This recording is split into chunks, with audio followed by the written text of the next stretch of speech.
दो भाइयों में गाय का बंटवारा। ये कहानी है लखीमपुर गांव में रहने वाले दो भाई गोपाल और किशन की। माता पिता की मौत के बाद दोनों भाइयों ने आपस में बंटवारा कर लिया। घर के दो टुकड़े हो गए, लेकिन उनके पास एक गाय थी। अब दोनों भाइयों ने एक गाय का बंटवारा किस तरह से किया और बंटवारे के बाद क्या हुआ, चलिए देखते हैं। लखीमपुर गांव में गोपाल और किशन दो भाई रहते थे। उनकी मां का देहांत तो पहले ही हो चुका था। कुछ दिनों पहले पिता नथुलाल भी चल बसे थे। गोपाल और किशन दोनों भाइयों की शादी हो चुकी थी, लेकिन दोनों की बीवियों की आपस में नहीं बनती थी। गोपाल की पत्नी चंदा और किशन की पत्नी चमेली में अक्सर लड़ाइयां होती रहती थीं। चंदा बड़ी थी, इसलिए वो चमेली को अपने जेठानी होने का रौब दिखाती थी और उसी से घर के सारे काम करवाती थी। दोनों भाइयों के पास एक गाय थी जिसका नाम जमुना था। चमेली, अभी तक खाना नहीं बनाया तूने? और ये जमुना क्यों चिल्ला रही है? देख, गोबर तो नहीं कर दिया उसने।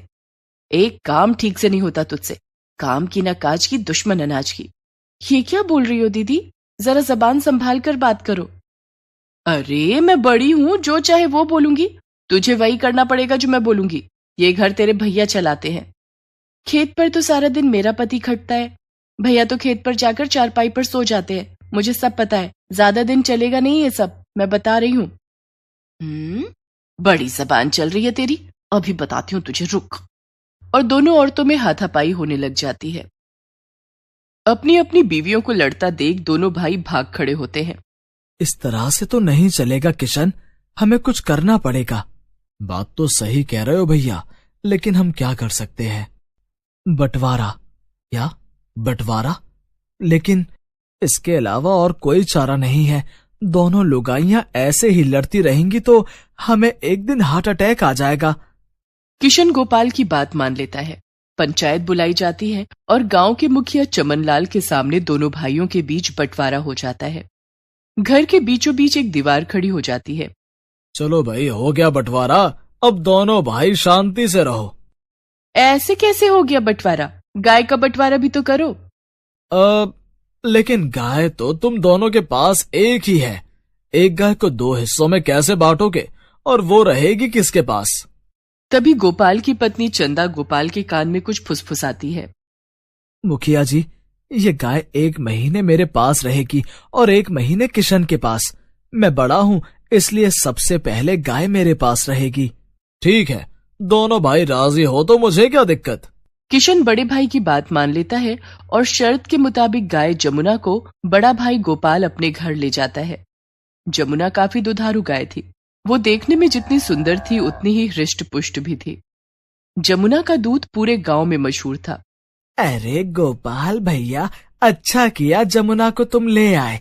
ये लो बाल्टी और 2 किलो दूध कर दो। हमारे घर के बच्चे तो जमुना का दूध ही पसंद करते हैं। कहते हैं जमुना का दूध बहुत गाढ़ा और स्वादिष्ट होता है। हाँ हाँ, अभी लो भैया 2 किलो दूध। अब सुबह शाम गोपाल के घर के बाहर ग्रामीणों की लाइन लगी रहती थी। गोपाल जमुना के दूध की दही जमाता और मिठाइयां बनाता। उसकी मिठाइयां पूरा गांव खरीदकर बड़े चाव से खाता। ये सब देखकर किशन की पत्नी चमेली जलने लगी। देखो जी, गोपाल भैया तो पैसों में खेल रहे हैं और पूरे गांव में दूध की नदियां बहा रहे हैं। तू परेशान क्यों होती है चमेली? बस 1 महीने की बात है। अगले महीने जमुना के दूध की नदियां हम बहाएंगे। गोपाल और उसकी पत्नी चंदा जमुना की बहुत सेवा करते।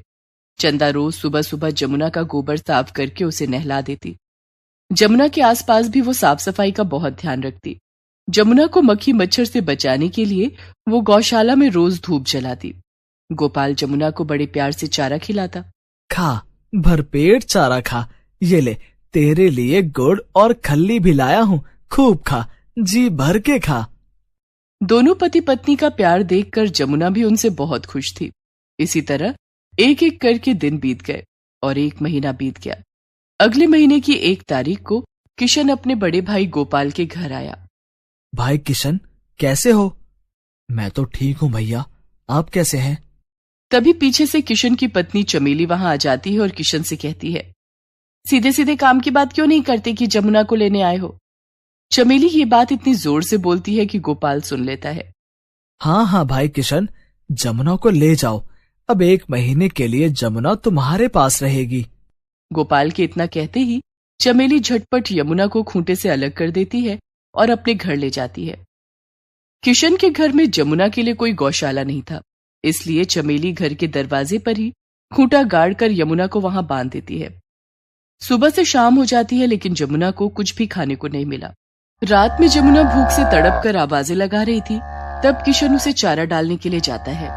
तभी चमेली वहां आ जाती है। ये क्या कर रहे हो? देख नहीं रही हो, जमुना को भूख लगी है, तुमने इसे चारा नहीं डाला। न मैं चारा डालूंगी और न तुम्हें चारा डालने दूंगी। लेकिन जमुना से तेरी क्या दुश्मनी है? दुश्मनी जमुना से नहीं, तुम्हारे भाई और भाभी से है। पूरे महीने तो उन लोगों ने जमुना के दूध के बहुत मजे उड़ाए हैं। दूध, दही और मिठाइयां बेचकर खूब पैसा कमाया है, लेकिन अब मैं ऐसा नहीं होने दूंगी। जमुना की हालत तो मैं ऐसी कर दूंगी कि ये किसी काम की नहीं रहेगी। तुम इंसानों का गुस्सा इस बेजुबान जानवर पर निकालोगी? तो क्या करूं? तुम्हारे भाई और भाभी से जाकर लड़ूं? नहीं नहीं, तुम भैया और भाभी से कुछ मत कहना। 2 भाइयों के झगड़े में बेचारी जमुना पिसने लगी। चमेली ना तो जमुना को चारा डालती और ना ही उसका गोबर साफ करती और ना ही उसकी साफ सफाई का ध्यान ही रखती। बेचारी जमुना के आसपास गंदगी फैल गई। मच्छर और मक्खियां उसका जीना हराम करने लगे। भूख प्यास से परेशान यमुना दिन भर चिल्लाती रहती।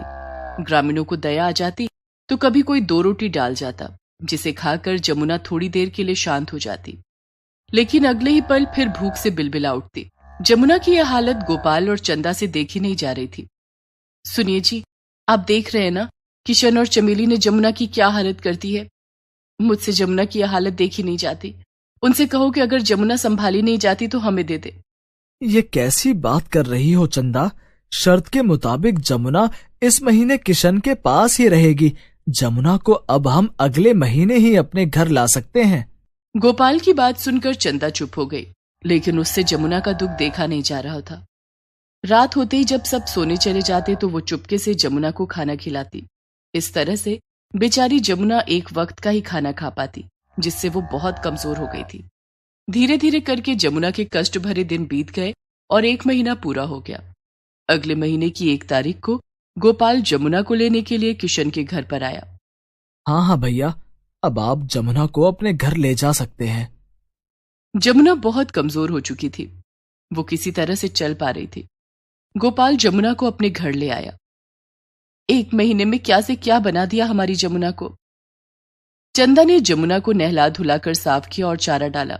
बेचारी जमुना ठीक से खड़ी भी नहीं हो पा रही थी। सुनिए जी, मुझे लगता है कि जमुना की तबीयत खराब है। ये तो खड़ी भी नहीं हो सकती है। जमुना ने दूध देना भी बंद कर दिया है। गोपाल डॉक्टर को बुलाकर लाता है। सही खुराक न मिलने की वजह से ये बीमार हो गई है। मैं कुछ दवाइयां लिख रहा हूँ, चारे में डालकर इसे खिला देना। गोपाल और चंदा ने जमुना की खूब सेवा की, लेकिन जमुना पहले की तरह स्वस्थ नहीं हो पाई। हमारी जमुना का क्या हाल कर दिया इन कसाईयों ने। चंदा की बात सुनकर गोपाल को एक उपाय सूझा। वो जमुना को खूंटे से अलग करके अपने साथ कहीं ले जाने लगा। जमुना ठीक से चल नहीं पा रहा था तो गोपाल उसे डंडे से मारने लगा। तभी वहां से मुखिया चमनलाल गुजर रहे थे। अरे गोपाल, जमुना को डंडे क्यों मार रहे हो? ये तो पहले ही अधमरी हो गई है। तुम्हारे माता पिता ने इसे अपने बच्चों की तरह पाला है और तुम दोनों भाइयों ने इसकी ये हालत कर दी। हमारे बीच में ना पड़ो चाचा जी। जमुना अब किसी काम की नहीं रही। मैं इसे बेचने के लिए ले जा रहा हूँ। कहाँ बेचोगे इसे? इसे अब कौन खरीदेगा? कसाई के हाथों बेच दूंगा। जीते जी तो अब ये किसी काम ना आएगी, मर के तो काम आएगी। मुखिया चमनलाल चिल्लाने लगे। राम राम राम, ऐसे कैसे कसाई को बेच दोगे? इसका बंटवारा मैंने करवाया था। अब इस बात का फैसला मैं भी करूंगा, वो भी पंचायत के सामने। अगले दिन पंचायत बुलाई गई। दोनों भाई अपनी अपनी पत्नियों के साथ पंचायत के सामने हाजिर हुए। हाँ तो गोपाल, तुम जमुना को कसाई के हाथों क्यों बेचना चाहते हो? ये गाय तुम्हारे माता पिता की आखिरी निशानी है। लेकिन मेरे छोटे भाई ने यह बात नहीं समझी कि जमुना हमारे माता पिता की आखिरी निशानी है। ये महीना पूरा होते ही जमुना को अगले महीने कसाई के पास जाना है, जो उसे तिल तिल कर मौत देगा। जमुना रोज भूख से तड़प तड़प कर मरेगी। इससे तो अच्छा है कि जमुना एक बार में ही मर जाए। इतना कहते ही गोपाल फूट फूट कर रोने लगता है। गोपाल की बात सुनकर छोटे भाई किशन को उसकी गलती का एहसास होता है कि उसने क्यों नहीं अपनी पत्नी चमेली को जमुना के साथ बुरा करने से रोका। किशन और चमेली दोनों ही बहुत शर्मिंदा होते हैं। भैया मुझे माफ कर दो, गलती मेरी है। मैं भूल गया था कि गौ माता होती है और जमुना को तो हमने हमेशा अपने घर की लक्ष्मी माना है। मैं जमुना को अपने साथ लेकर गया था, सारी उसकी जिम्मेदारी मेरी थी। मैं अपनी जिम्मेदारी नहीं निभा पाया। जमुना की इस हालत का जिम्मेदार मैं हूँ। हमने आपसी झगड़े में एक बेजुबान के साथ बुरा बर्ताव किया। आज से जमुना हम दोनों की है। जमुना का बंटवारा नहीं होगा। मैं तो कहता हूँ कि हमारे घर का ही बंटवारा नहीं होगा। हम एक साथ रहेंगे और जिन्हें ये मंजूर नहीं वो हमें छोड़कर जा सकता है। ऐसा कहकर किशन ने अपनी पत्नी चमेली की तरफ देखा। चमेली किशन का इशारा समझ गई। पंचायत के सामने दोनों भाई एक दूसरे के गले मिले और हमेशा साथ रहने का वादा किया। घर के बीचों बीच बनी दीवार उसी दिन तोड़ दी गई। अब जमुना का ख्याल दोनों भाई मिलकर रखने लगे। चंदा और चमेली को भी समझ आ गया था कि अब उनकी दाल नहीं गलने वाली है। जमुना ने दोनों भाइयों को फिर से मिला दिया था। जमुना का स्वास्थ्य धीरे धीरे ठीक होने लगा और वो पहले की तरह चमकने लगी। Please subscribe this channel.